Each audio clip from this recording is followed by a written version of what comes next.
বাপ যেমন হয় সন্তান তেমন হওয়ার দরকার আছে না নাই? আর জোরে বলুন আছে না নাই? ইব্রাহিম আলাইহিস সালাতু ওয়াস সালাম আমাদের কি হন? যারা কথা বললেন না, হুজুর পাশে থানা রয়েছে, আপনি কথা বলবো কি মরতে?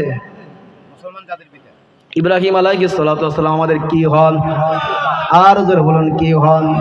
কোনো সন্দেহ আছে নাকি? কেটা বলছে, আমি নাকি আল্লাহ? আল্লাহ বলেন মিল্লাতা আবিকুম ইব্রাহিম হুয়া সাম্মাকুমুল মুসলিমিন। জোরে বলি আল্লাহু আকবার। আল্লাহ বলেন মিল্লাতের পিতা হচ্ছে ইব্রাহিম আলাইহিস সালাতু ওয়াস সালাম। জোরে বলুন ঠিক না বেঠিক? তামাসসাকু মিল্লাতা আবিকুম ইব্রাহিম, তোমাদের বাবার রেখে যা বিধানটাকে তোমরা আঁকড়িয়ে ধরো। মিল্লাতা ইব্রাহিম হানিফা, কারণ তার মিল্লাতটাই হচ্ছে একনিষ্ঠ মিল্লাত, তার মিল্লাতটাই হচ্ছে সঠিক মিল্লাত। এই জন্য এটাকে আঁকড়িয়ে ধরার দরকার আছে না নাই?